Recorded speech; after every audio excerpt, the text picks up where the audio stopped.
Page 13. Green, one-celled organisms. We have studied bacteria by themselves because bacteria are different from other organisms. They do not produce their own food, but live on elements and decaying plants and animals.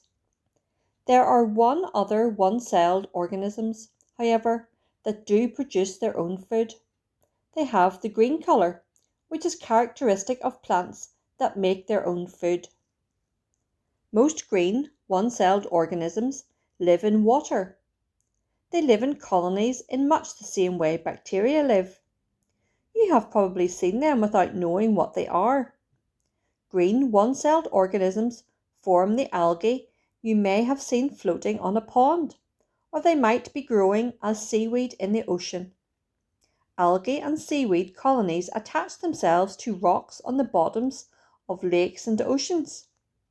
Green algae and seaweed may look like large plants, but they are really colonies of thousands of tiny green one-celled organisms linked together. Algae are very helpful in that they give off oxygen, and certain kinds of algae provide food for fish and people. Green one-celled organisms reproduce in the same way bacteria multiply. Each cell divides and produces 2 new cells. Each of these new cells is a new organism. This reproduction can be very rapid when the conditions are right. Because of their rate of reproduction, algae and other kinds of green one-celled organisms often block waterways. Lower plants. Most plants are many-celled rather than one-celled. Some many-celled plants are classified as lower plants because they have very simple structures and simple life processes. However, they can grow to be quite large. Many-celled lower plants usually grow in warm, moist places and in lakes and streams. If we take a walk in the woods, we will probably see ferns and mosses, which are 2 kinds of many-celled lower plants. Ferns and mosses are very simple plants, but they make their own food and reproduce other plants like themselves. Ferns and mosses reproduce through spores. Spores are cells that grow on ferns or mosses. When a spore splits off the parent fern or moss, the spore reproduces a fern or moss just like its parent. Plants that reproduce through spores reproduce rapidly. Another kind of plant in the lower plant classification is a type of seaweed called kelp. Kelp grows in oceans and other bodies of salt water. One kind of sea kelp sometimes grows to be almost 400 feet or 100 meters long.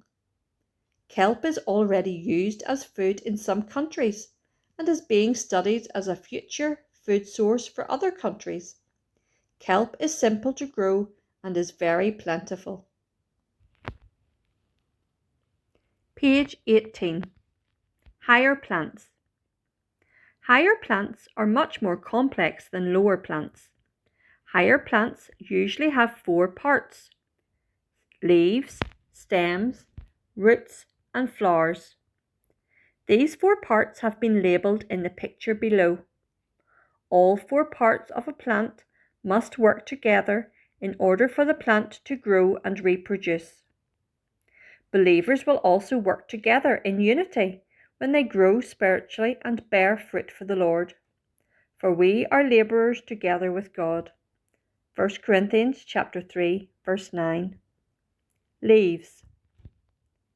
Not all leaves look alike. There are different kinds of leaves. Some plants have needles. Some have many large leaves in a cluster. Cactus plants have tiny stickers for leaves. There are many other types of leaves. The most important job of most leaves is to make food for the plant.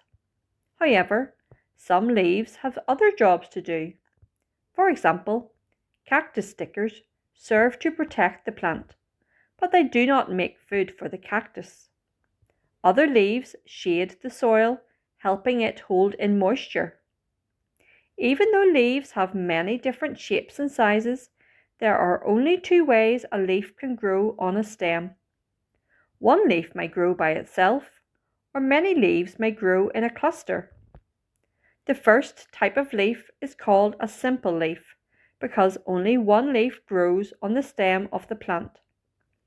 The second type of leaf is called a compound leaf because the plant has two or more leaves together on one main stem. Look at the pictures to see the difference between simple and compound leaves. Leaves have three layers.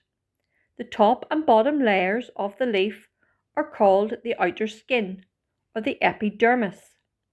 Epi is a Greek word meaning upon. The word dermis means skin. The top or upper epidermis is made mostly of skin cells. In leaves of grass, skin cells have very regular shape. When we say regular, we mean that the cells are arranged in an orderly way, like the design on a piece of checkered cloth. In leaves of flowering plants, the cells of the epidermis are not regular. The lower epidermis, or bottom skin of the leaf, has little openings or mouths called stomata.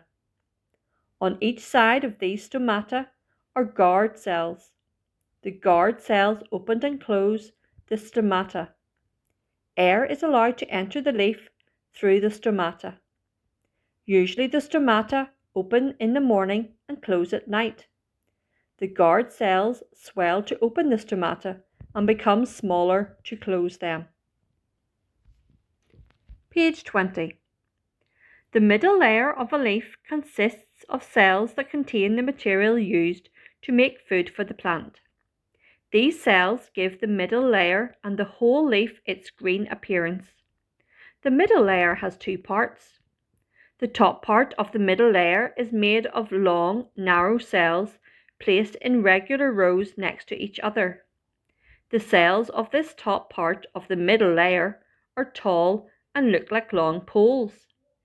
Most of the food a plant needs is made of these cells.